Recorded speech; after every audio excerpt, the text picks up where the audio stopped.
오늘 주의 은혜가 여러분께 함께하기를 축원합니다. 오늘 본문 시편 82편은 여호사밧 왕 때 있었던 일입니다. 관료들은 부정과 부패, 그리고 지도자들은 다 타락, 이런 상황에서 공의를 세워야 된다, 정의를 바로잡아야 된다, 이러면서 외쳤던 말씀이 오늘 시편 82편입니다. 결국 하나님의 나라가 이 땅에 이루어지고 하나님의 영광이 이 땅에 세워지게 하기 위해서는 공의가 바로 세워져야 된다는 겁니다. 그런데 그 당시에 지도자들이 다 부정과 부패, 그리고 패역한 이런 시대였습니다.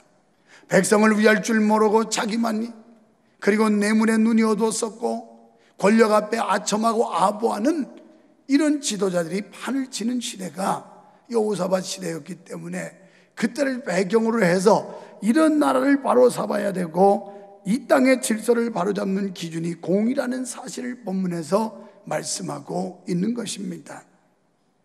여러분, 우리가 믿는 하나님은 이 땅을 지으신 창조자이시오, 그리고 이 땅을 다스리는 우주의 주인이심을 믿으시면 아멘 합시다. 그래서 오늘 저는 신전의식을 가지고 살자, 신전의식이란 왕 앞에 선자로서 두려움과 떨므로 살자는 거예요. 다시 말하면 만왕의 왕이신 여호와 하나님 앞에서 우리가 신전의식을 가지고 살자는 겁니다. 어전의식은 왕 앞에 선자지만 신전의식은 하나님 앞에서 우리의 삶이 정직하고 공의를 앞세우고 정의롭게 사는 삶, 이런 삶이 신전의식에서 사는 삶인데, 오늘 여호와의 전에 나와서 여호와의 목전에 섰다고 할 때 우리가 하는 모든 헌신과 봉사와 기도와 찬양, 예배, 이 모든 행위들이 하나님이 받으시는 이런 예배요, 하나님께 영광이 될 줄 믿습니다. 하나님은 이 세상 역사의 주인공이신 줄 믿습니다. 그래서 하나님의 통치 원리로서 공의가 실현되지 않는 곳에는 사회가 혼란하고 부정과 부패가 만연할 수밖에 없는 것입니다. 하나님의 통치 원리로서 공의가 실현되지 않는 곳에는 사회가 혼란합니다. 이 땅에 불의가 난무하는 것은 여호와 하나님의 관심 부족이 아니라 인간의 악이 극에 달했다는 징조입니다. 본장은 부패하고 죄악된 인간 세상에서 참으로 상실하기 쉬운 공의와 공평의 실현을 촉구하는 그런 시로 쓰여졌습니다. 실로 공의가 실현되지 않는 나라나 사회는 항상 혼란하고 분쟁과 다툼이 끊이질 않습니다. 이에 대한 책임은 인간 스스로 져야 하지만 그 중에서도 지도층에 있는 사람들에게 그 죄책이 더 가중될 수밖에 없는 겁니다. 이런 면에서 저도 자유로울 수 없는 존재입니다.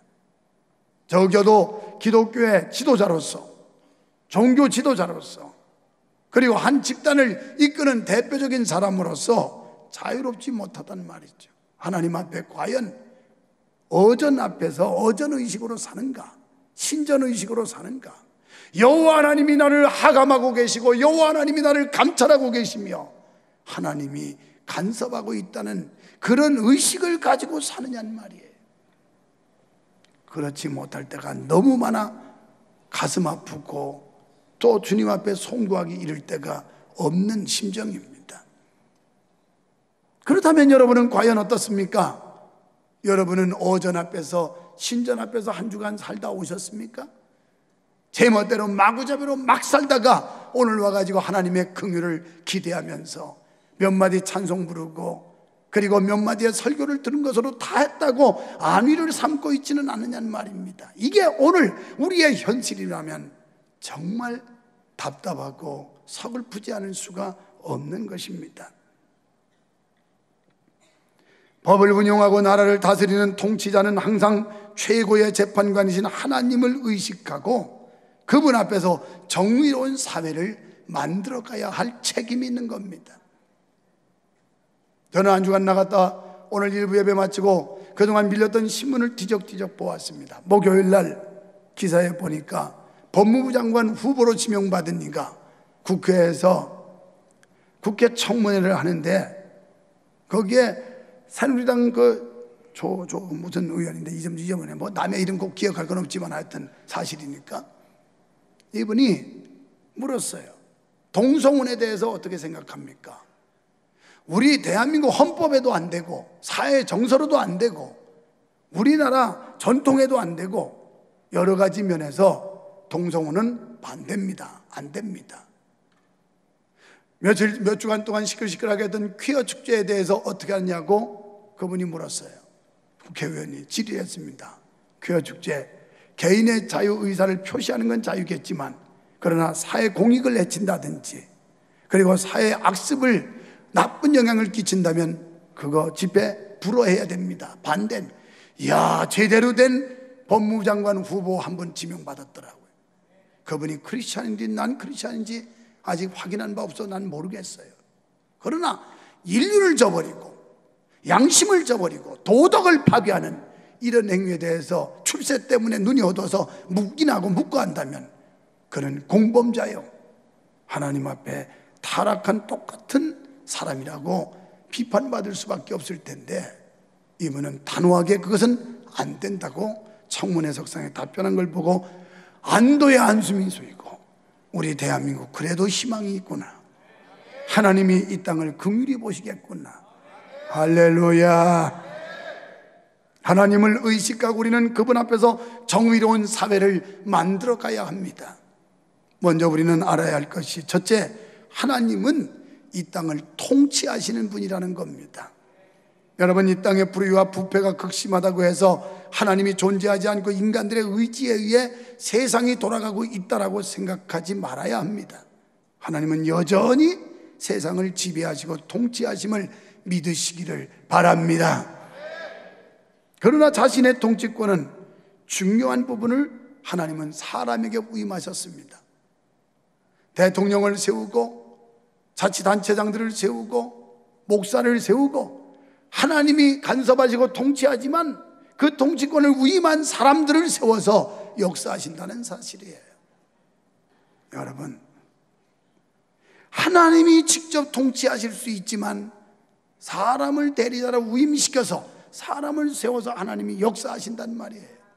이곳에 하나님이 직접 구약시대처럼 하나님의 음성으로 들려줄 수 있지만 못났던 잘났던 유목사 같은 사람 하나 대리자로 세워가지고 위임해서 하나님의 말씀을 선포하도록 하고 교회를 관리하고 이끌게 하신 줄 믿어주시면 아멘 합시다.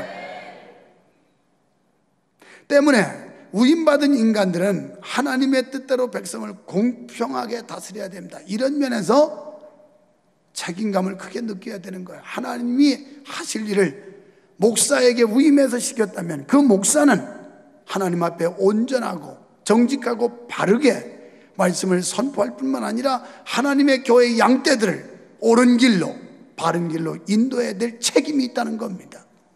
이걸 못하면 저도 하나님의 교회를 위임받은 자로서 자유로울 수 없다는 것입니다.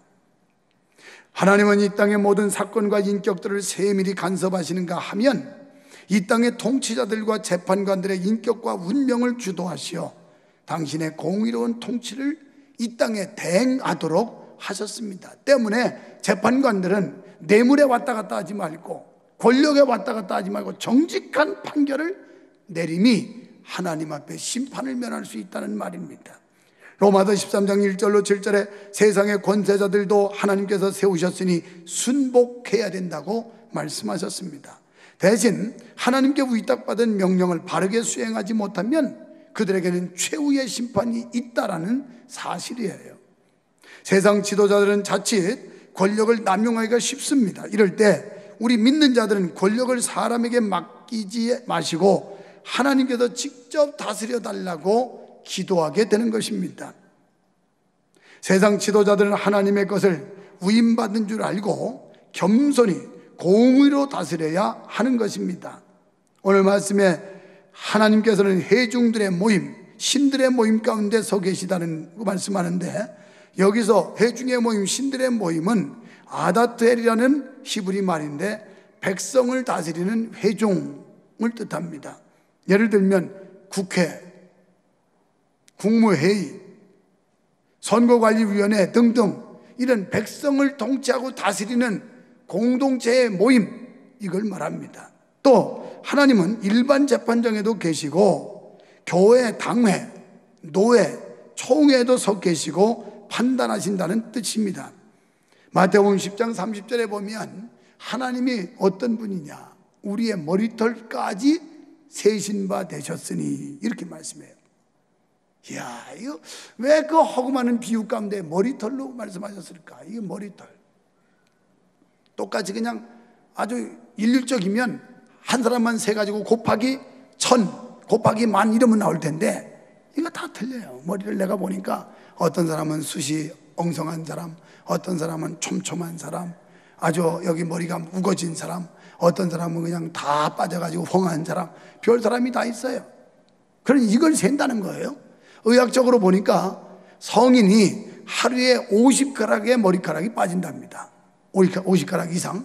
그리고 빠지고 또 나고 빠지고 또 나니 이게 더 날 수도 있고 덜 날 수도 있고, 저도 요새 또 머리카락 잘 보존하라고 어느 집사님이 보냈다고, 그게 무슨 약초물인지는 모르지만 이걸 매일같이 머리에다가 이렇게 칠하고 한 2번씩 탁탁 이렇게 두드려 주라고 그래서 열심히 하고 있습니다. 그러니까 어느 날은 50가락 빠졌는데 어느 날은 또 49가락 빠질 수도 있고 39가락 빠질 수도 있고, 이게 하나님 골치 아파요, 이거 머리 셀라면.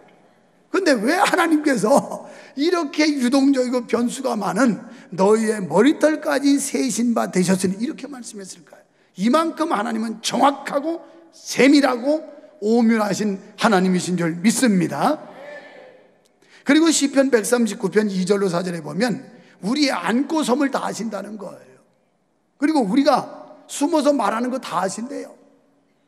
거기 보면 우리의 혀의 말을 알지 못하심이 없도다.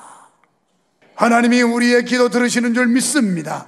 하나님이 우리의 예배 받으시는 줄 믿습니다. 하나님이 살아계셔서 우리의 머리털까지 안고 서심 뿐만 아니라 우리의 하는 혀로 하는 말까지도 하나님이 다 아신다는 거예요. 다 아셔요. 그래서 어전의식으로 살아라, 신전의식으로 살아라. 할렐루야. 저는 지난 주간에 다시 한번 오묘하신 하나님을 경험할 수 있었습니다. 제게는 아들이 하나 있습니다. 유능한 아들입니다. 그리고 며느리도 하나 있습니다. 아들 하나니까 며느리 하나밖에, 둘이면 큰일 날 일 아니에요? 아들 며느리가 미국의 좋은 대학에 합격해서 직장 다니다 나와서 이제 I-20가 왔고 미국 대사관에서 유학 비자를 받아서 나가야 돼요.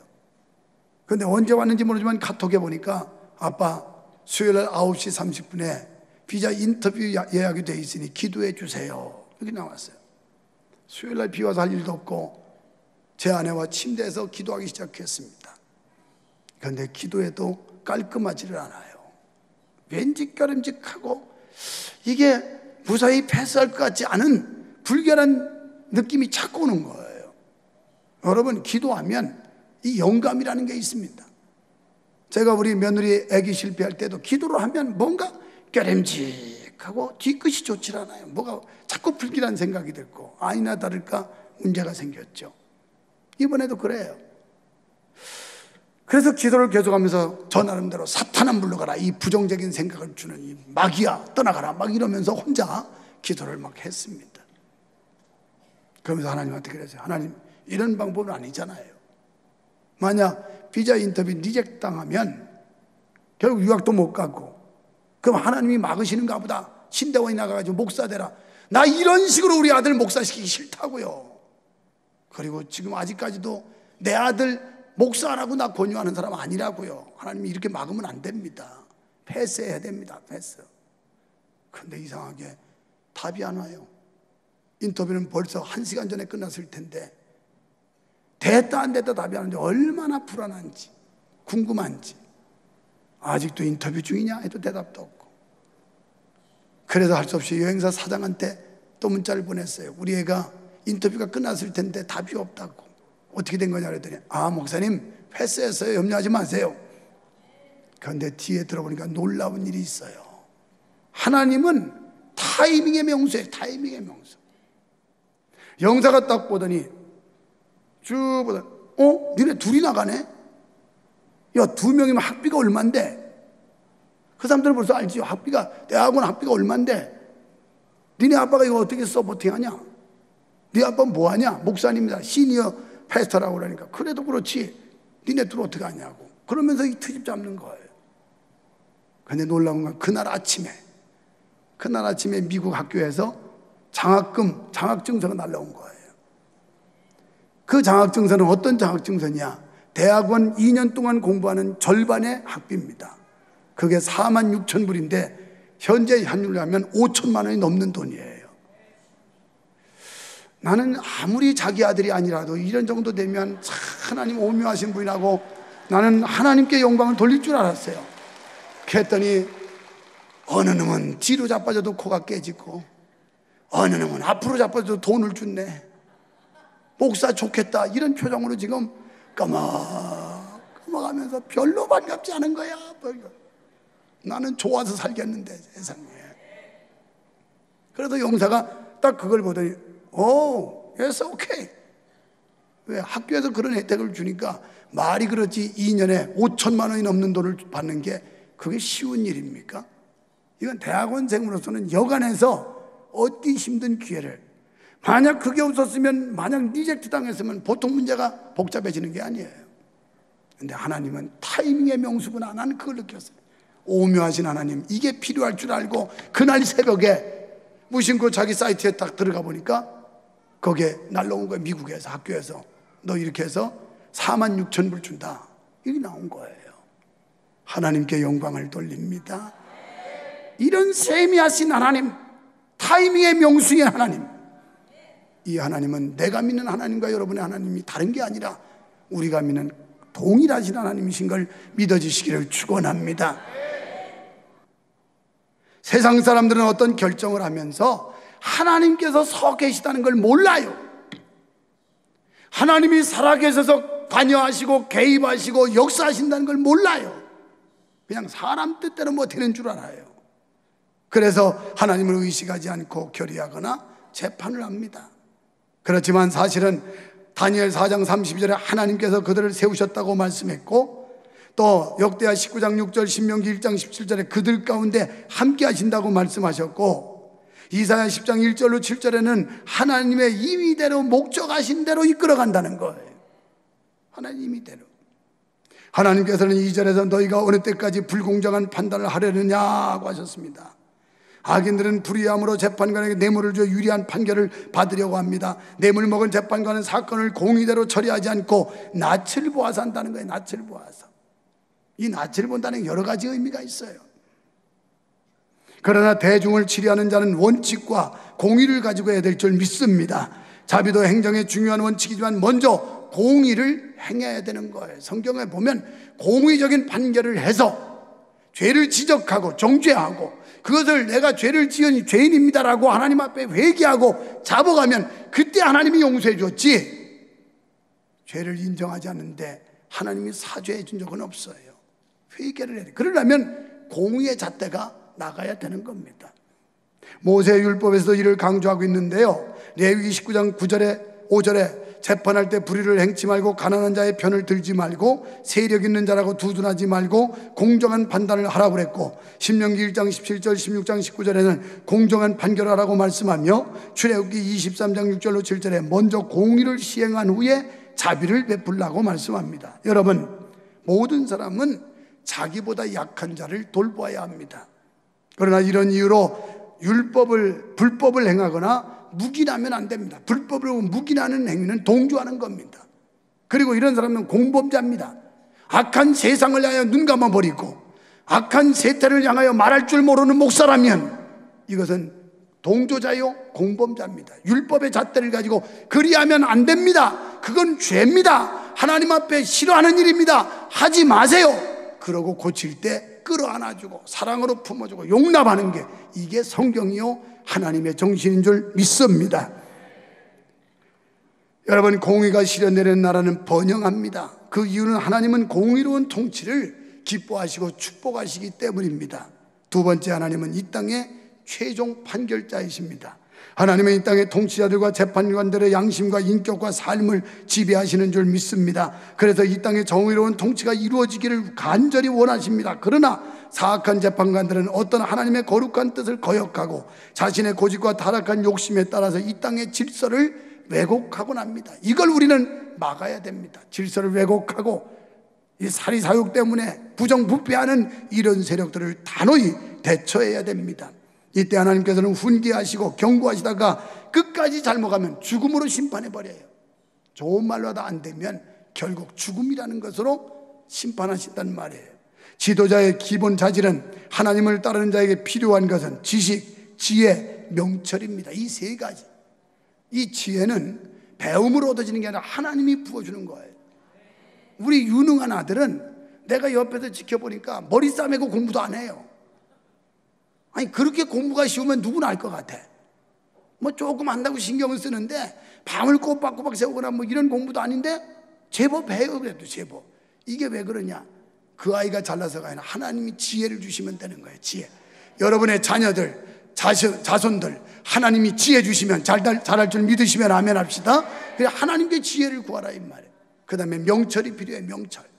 판단력이 빨라야 돼요. 옳은 판단, 바른 판단, 이 예민한 어떤 그 판단력, 이 명철이 있어야 됩니다. 여기에 따라서 좌우되는 거예요. 한 나라의 흥망성쇠, 한 집단의 이 성패가 좌우된다는 말이죠. 그래서 지식이 있어야 되고 지혜가 있어야 되고 명철이 있어야 됐습니다. 그런데 당시의 지도자들은 어땠냐? 무지무각이에요. 아는 것도 없고 감각도 없었어요. 다시 말하면 배운 것도 없고 영적인 느낌도 없는 사람들이었어요. 배움이 없으면 영적 감각이라도 있어서 기도하다가 영감을 받고 하나님의 음성을 듣고 하나님의 역사하심이라도 들어야 되는데 이것도 없고 저것도 없고 다 없는 거예요. 무지무각. 이 말씀의 뜻은 지능이 모자란 무지한 것이 아니라 고의적이고 악랄한 의도에서 진리에 무지한 것을 뜻합니다. 여러분 다 유식한 분들이 오셨지만 하나님의 진리, 하나님의 진리에 대한 유식함이 있어지기를 축원합니다. 하나님의 음성을 들을 수 있어야 된다는 말이에요.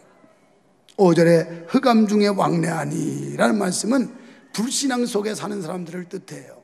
요한복음 3장 19절에 보면 빛이 세상에 왔을 때 사람들이 자기 행위가 악하여 빛보다 어둠을 더 사랑하는 것이니라 그랬습니다. 여러분 어두운 삶은 목표를 잃게 하고 방랑하게 만듭니다. 그러니까 하나님을 떠난 삶은 방황할 수밖에 없어요. 타락한 심령, 패역하고 공허하고 우리가 빛 대신 예수님 안에 살게 될 때 인생을 헤매는 일이 없이 지혜롭게 살 수 있을 줄 믿습니다. 지도자는 하나님의 공의와 법칙에 따라 하나님께서 주신 양심에 따라 공평과 정의로 백성을 다스리고 돌보아야 합니다. 그런데 잘못된 행위도 죄지만 판단 잘못하는 것도 죄악이에요. 행위로 잘못하는 이 우리가 행동을 잘못하는 것도 죄지만 이 생각을 잘못하는 거 이것도 죄라는 거예요. 이게 주님이 가르쳐 주신 죄의 개념입니다. 그 이유는 불공정이 인정되고 보편화됨으로써 모든 사람이 그것을 바른 것으로 알고 그렇게 살게 만든 죄를 범했기 때문이에요. 이 방조죄, 방임죄, 이 죄예요. 그리스도인으로서 타락하고 배역한 세상을 보고 묵인하고 방관하고 자기만 의로운 척하고 예수님의 사랑 가지고 다가가야 된다고 예수님의 사랑으로 끌어안아야 된다고 이런 헛소리하는 사람들 다 이것도 죄악이다 이 말이에요.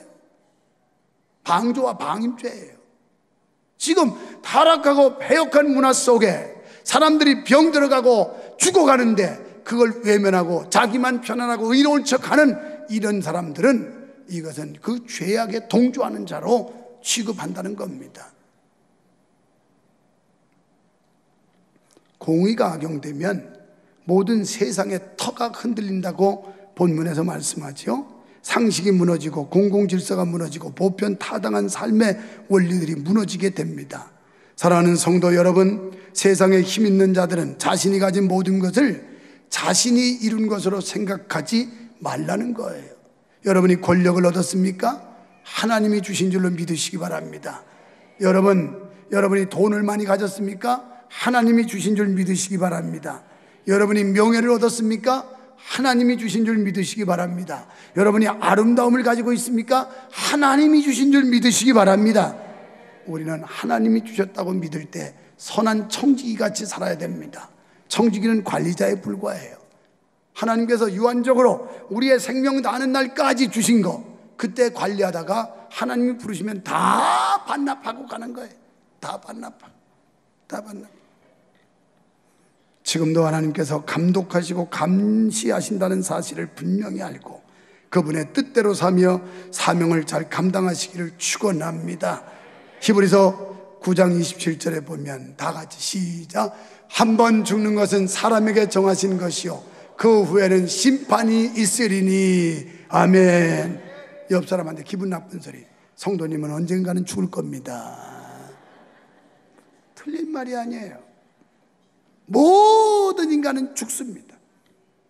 그리고 우리는 반드시 하나님의 심판대 앞에 설 날이 옵니다. 우리 믿는 자들은 하나님과 사람 앞에서 바로 살아야 될 줄로 믿습니다.